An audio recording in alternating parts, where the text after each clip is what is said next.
Aqui estamos para mais uma iniciativa 7 dias com os média, desta vez para falarmos sobre direitos humanos e inclusão em rede. O meu nome é Luís Santos, sou professor universitário na Universidade Fernando Pessoa, no Porto, e também psicólogo clínico. Tenho hoje à conversa comigo a Carolina Soares, 29 anos. Bem-vinda, Carolina. Muito obrigado já por ter aceitado este convite para uma conversa, que será breve, mas uma conversa que me parece e que será estimulante e importante para nós e também para quem nos escuta e para quem nos irá ver. A Carolina tem 29 anos, mulher negra, imigrante, lésbica, a residir em Portugal há 3 anos, segundo disse. Exatamente. Vinda de São Paulo, Brasil. E vamos falar sobre este tema, então, de direitos humanos e inclusão em rede.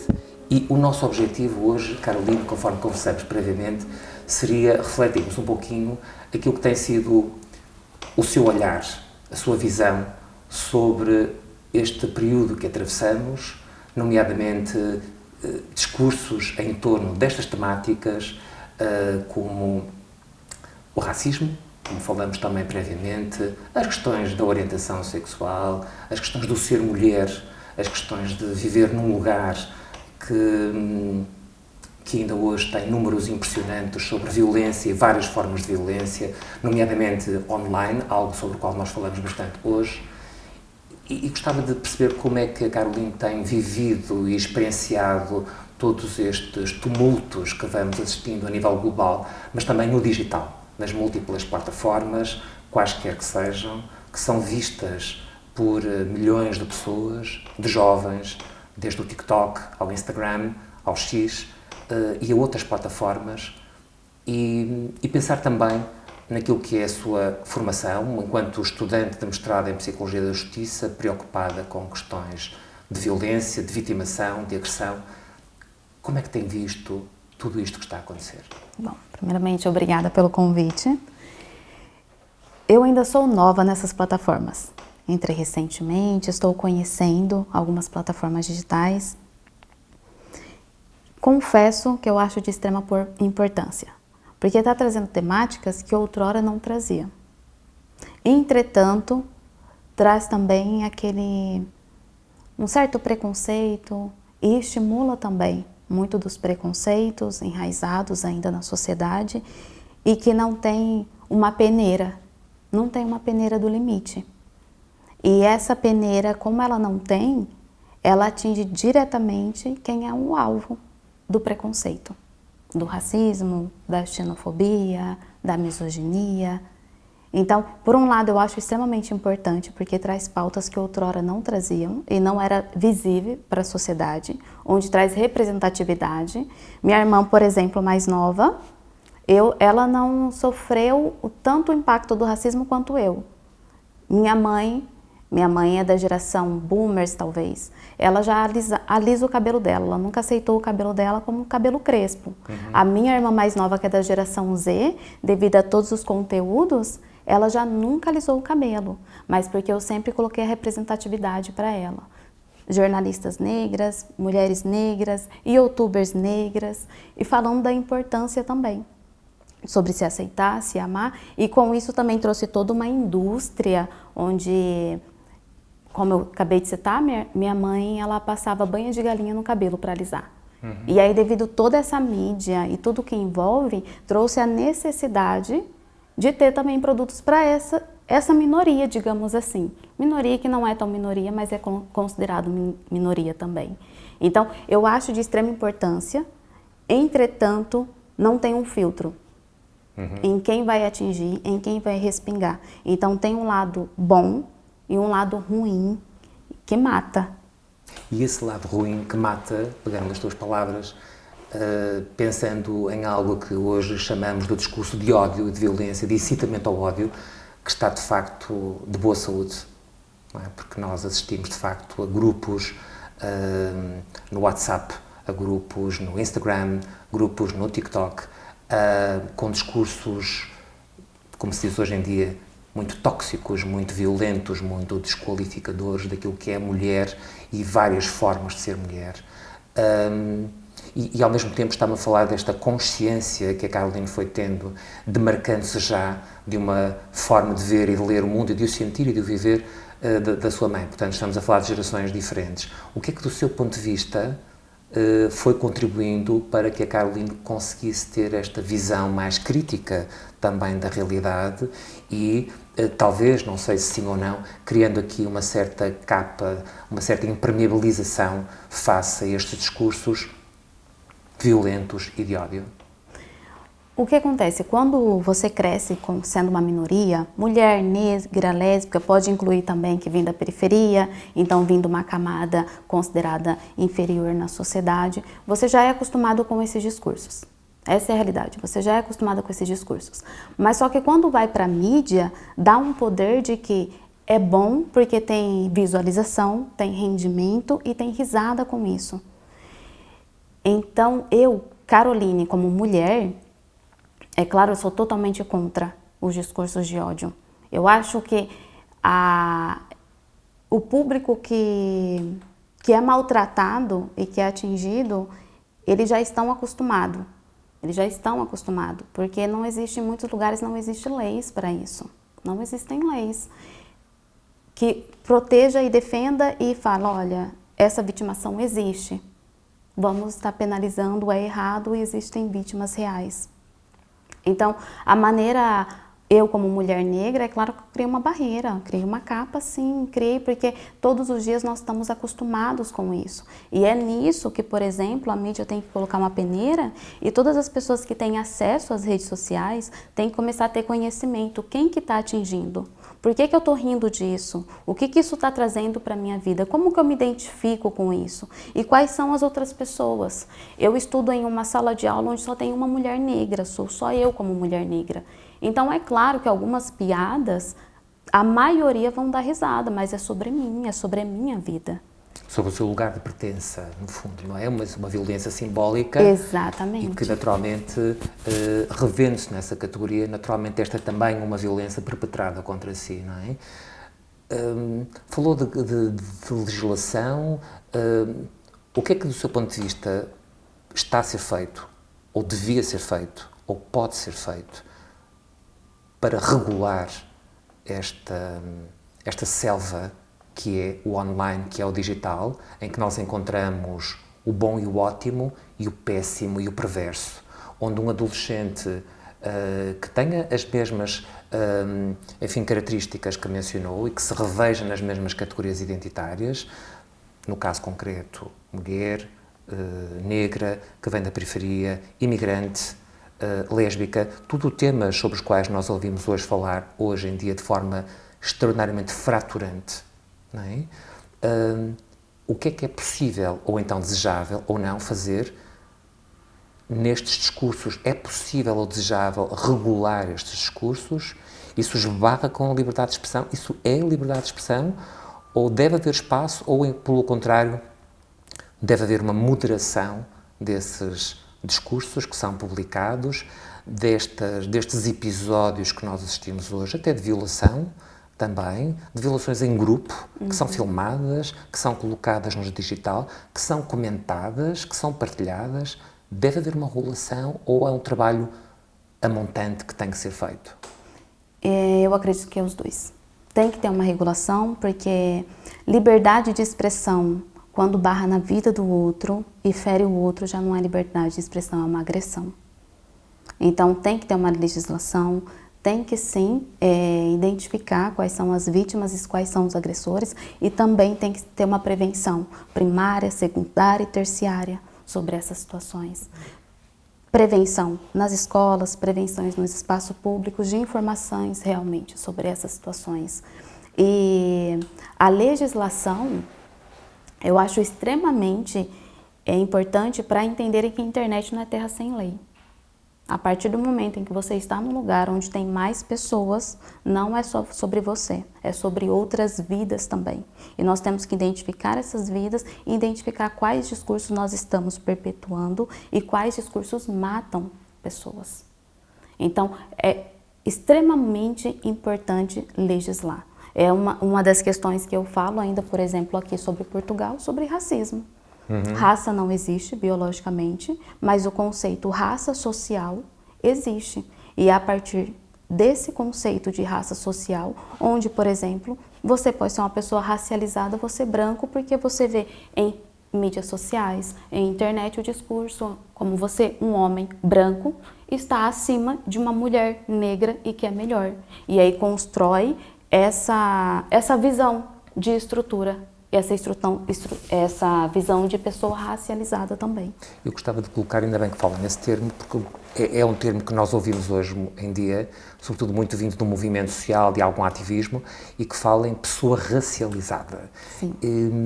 E eu gostava que comentasse o que é que, quando houve esta expressão, não sei se revê nela ou se tem uma posição, eventualmente crítica, sobre esse termo, pessoa racializada. O que acontece? Pessoa racializada nada mais é que pegar um grupo de pessoas ou pessoas num grupo homogêneo e inserir em outros grupos. Grupo esses que têm privilégios, como eu acabei de citar. Então, sim, a partir do momento, não existe raça na biologia. Na biologia, nos estudos genéticos avançados desde o século XX, não existe essa questão de raça, mas existe a questão de direitos, de melhorias, de, digamos, diferenças baseada no conceito imaginário de raça. Imaginado por quem? Imaginário por quem ou por quê? Desculpa. Por quem? Por quem? Por todos. Esse é o porém. Por todos, por quê? A partir do momento onde esses dias, por exemplo, a minha colega de turma colocou no chat GPT assim: faça uma charge para mim de um policial aplicando um questionário. A IA, que é o chat GPT, a inteligência artificial, eles pegam o que tem mais de conteúdo sobre aquele assunto. E sabe o que ele fez a charge? Um homem negro nas grades e um homem branco aplicando o questionário. O que isso mostra para todo mundo? O que mostra de estudos que tem? Que as pessoas negras são más e elas que estão dentro da penitenciária. E que as pessoas brancas não. Isso é uma pessoa racializada. A IA por si só já entende que os maiores movimentos na internet que ela conseguiu captar de tudo já é racista. Ok. Mas é um conceito que, enquanto mulher negra, como disse, que lhe é confortável ouvir falar em pessoa racializada? É algo que integra no seu discurso? Portanto, por exemplo, eu sou mulher racializada, é algo que diria, ou que costuma dizer? Sim, é algo que eu diria por compreender o que traz por trás desse discurso. E o que é importante ainda trazer esse conceito de pessoa racializada, tanto com a pessoa branca, não branca, para entender a que lugar que ele está e o que ele precisa ocupar, os espaços que ainda precisa ser ocupado e o que precisa ser retirado também, que é o conceito de raça. E sente que o online trouxe novos palcos de visibilidade e que podem ser ou estão a ser aproveitados suficientemente para essa representatividade, para essa visibilidade mais positiva de algo que, historicamente, aprendemos a ver de forma tão negativa, porque, como dizia bem, não é? O polícia é o branco e o ladrão é sempre o negro, não é? E, portanto, o que persegue e o perseguido, ou quando se entra numa loja, um grupo de pessoas negras, seguramente que o segurança vai ficar mais atento, porque vai suspeitar que, provavelmente, poderão furtar algum tipo de objeto, algo que não acontece com a mesma facilidade quando a pessoa é branca. Sente isso também, de algum modo? Sim, sinto isso e não só sinto como, por exemplo, nas redes sociais a importância. Agora que está começando um movimento maior, até que em Portugal, de visibilidade sobre esse tema, sobre o racismo, nós começamos a ver na internet, dar voz para essas pessoas e aí você começa a ver os comentários, aconteceu mesmo comigo. Já existem grupos aqui que falam, não vão em loja específica se você for negro, porque você sabe que ele vai te ver, a partir do momento que você entrar, vai ficar te seguindo. E tudo bem, seguir é a função do segurança, mas por que só pessoas como eu? Então, já existem até essas questões de proteção, é por isso que eu acho importante, porque esse movimento da visibilidade e aí começa a agrupar e mostrar para as pessoas, olha, você também é alvo de discriminação e dá meios de se proteger também. O Instagram é, como sabe, das redes sociais que acolhe mais pessoas e sobretudo jovens, não é? Para além do TikTok, naturalmente. E estava a lembrar-me de alguém que vejo vários vídeos, porque vendo uma vez o algoritmo vai-nos fornecendo essa informação repetidas vezes, e comecei a acompanhar com algum interesse de uma cabeleireira brasileira que trabalha só com mulheres com cabelos crespos e cacheados. E é muito interessante porque é aquela que utiliza a capa mágica, não é? Porque faz a alteração no cabelo, aquilo é sempre um momento importante para as pessoas, mas o que está por detrás é muito interessante e, do meu ponto de vista, muito pedagógico, que é cada pessoa que se senta naquela cadeira, seja criança, adolescente ou pessoa adulta, fala da sua experiência de crescer num mundo que olha para a beleza como não só a mulher branca, mas o cabelo liso, não é? E aquelas mulheres que lutaram muito com o seu cabelo, porque negaram o seu cabelo, como falava há pouco da mãe. Parece-lhe que esta iniciativa de dar voz a estas mulheres, ou permitir que todos possam aceder às vozes destas mulheres, das suas histórias, ainda que durante 1 minuto ou 2, antes da tal capa mágica mostrar a transformação, podem ser espaços importantes para criar uma literacia diferente em torno daquilo que é, olha, há aqui discriminação em função de, e afinal, se calhar, podemos estar mais atentos e esta ser uma forma de rentabilizar positivamente o digital. Eu acho extremamente importante. Como psicóloga, acredito que tem que ter lugares, sim.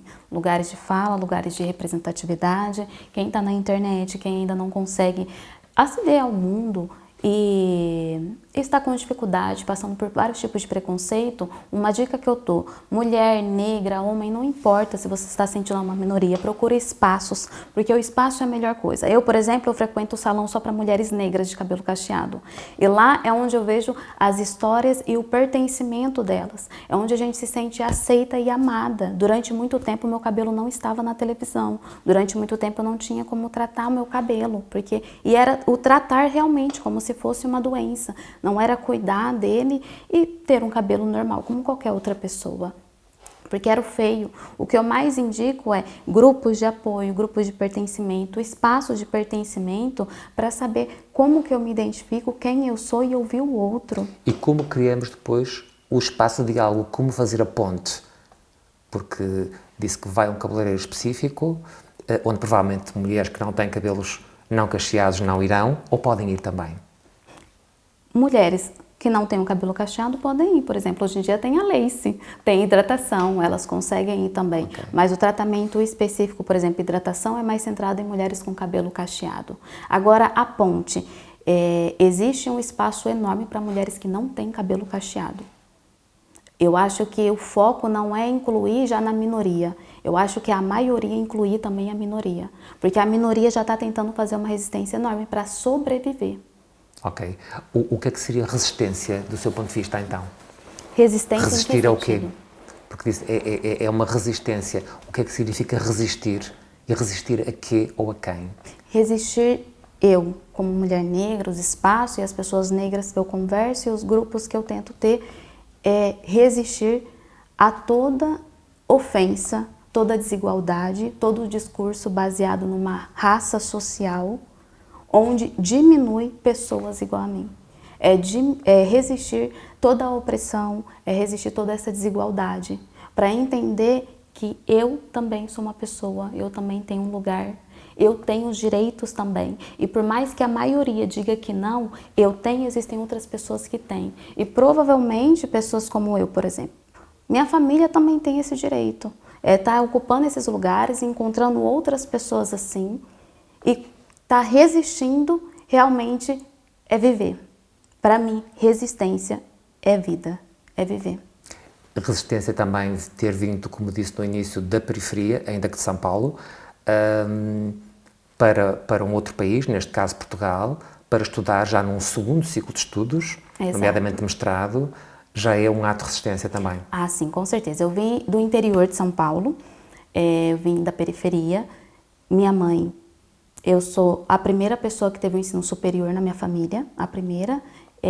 Com orgulho, que eu falo que tem que incluir essas pessoas, porque na minha licenciatura eu fui bolsista, no mestrado eu sou bolseira, ou seja, espaço realmente para eu viver. E também uma mulher lésbica em um lugar, o Brasil é totalmente religioso, é muito religioso. Então, uma das maneiras de resistir, sim, também é aceder aos estudos. Por isso que eu falei da prevenção primária. Eu acho fundamental ter essa prevenção primária.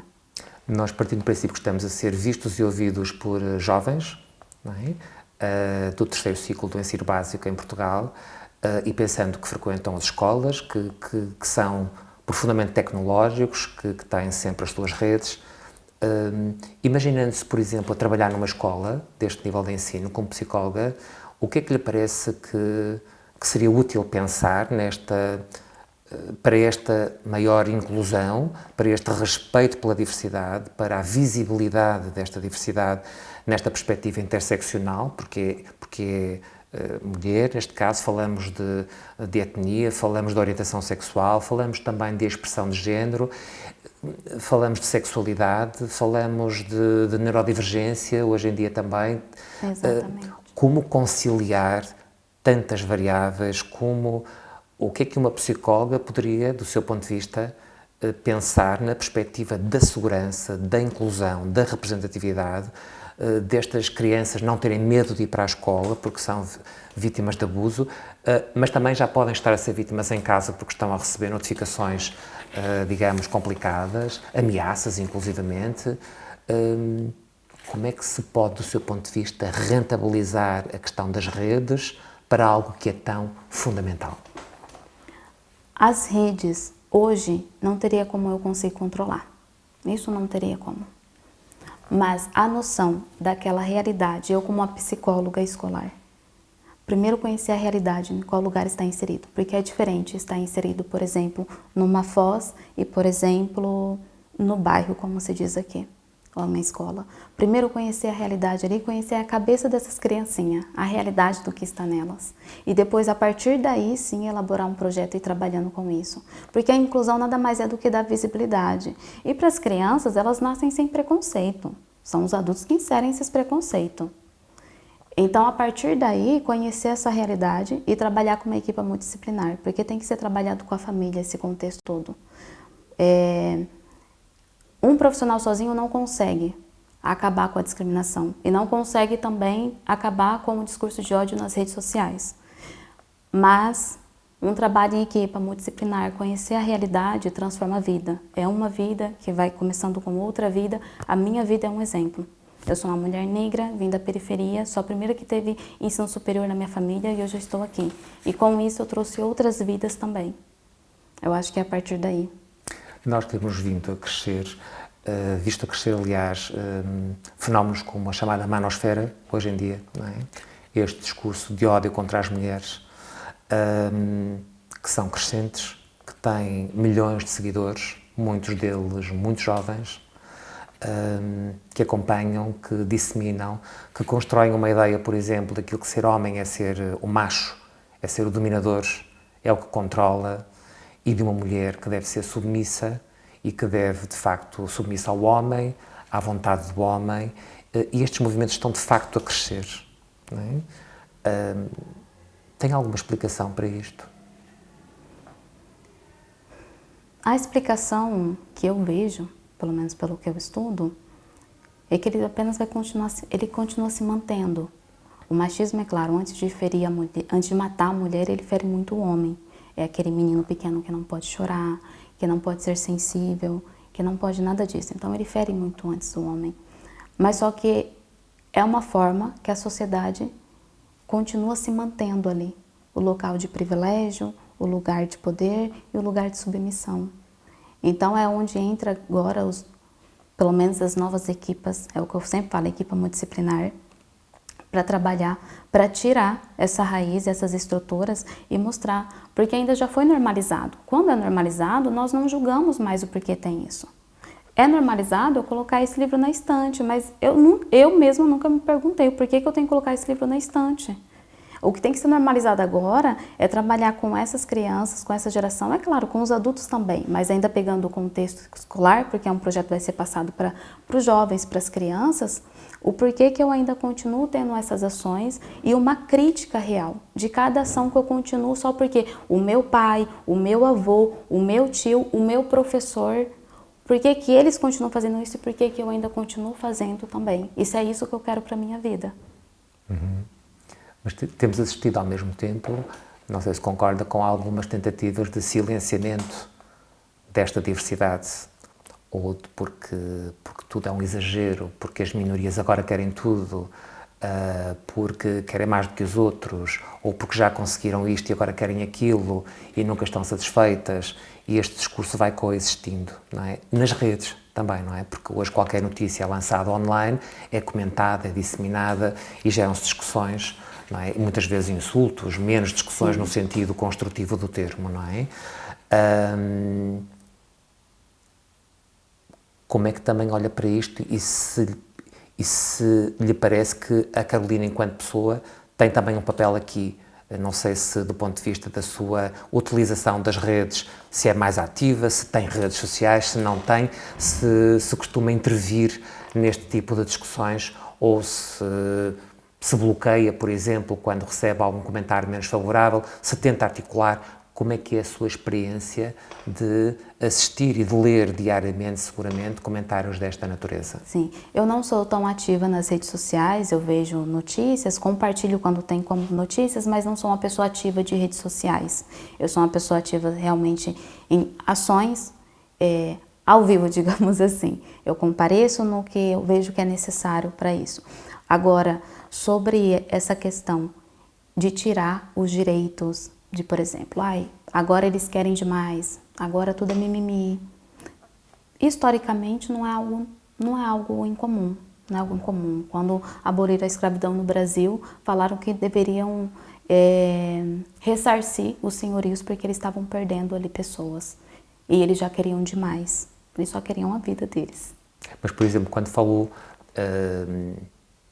da questão da orientação sexual como mulher lésbica, não é? Nós assistimos muito, e agora dia 17 será o Dia Internacional contra a Homofobia e virão seguramente novos discursos ou discursos velhos em torno, digamos, das marchas, por exemplo, LGBT, de considerar que são dispensáveis, que não deveriam existir, ou que deveria haver também uma marcha heterossexual. Já tivemos alguém que, enfim, que referenciou algo similar. Como é que lê um comentário desses, não é? Eles agora querem tudo, ou elas querem ser como eles. Quando vê, porque é difícil não ver estas coisas, é algo que resiste, no sentido de que não leio, ou vai lá fazer um comentário, ou ainda acredita que vale a pena ir lá fazer um comentário construtivo, ou parece-lhe que algumas destas pessoas estão muito pouco interessadas em aprender o que quer que seja? Eu denuncio. Okay. Eu não comento, eu não curto, eu não compartilho, eu denuncio, eu crio um bloqueio para mim, eu denuncio e eu participo das marchas. Eu vou, eu enfrento e se a pessoa falar, vocês querem muito, eu sei que eu quero muito mais. Para mim ainda isso nem é liberdade, isso não é vida. O que eu quero é muito mais. Daí ter dito que é uma mulher de ação. Carolina, foi um gosto conversar consigo. Muito obrigado por esta conversa. Parabéns por esta experiência, por esta forma de olhar e de partilhar connosco e por esta coragem também, que é preciso. A todas as pessoas que nos ouviram, muito obrigado. Espero que esta tenha sido uma conversa útil para todos e para todas e para que consigamos estar também mais atentos àquilo que fazemos, não fazemos, dizemos ou não dizemos, mas sempre em busca de um mundo melhor, mais justo, mais equilibrado e mais inclusivo. Muito obrigado e até breve.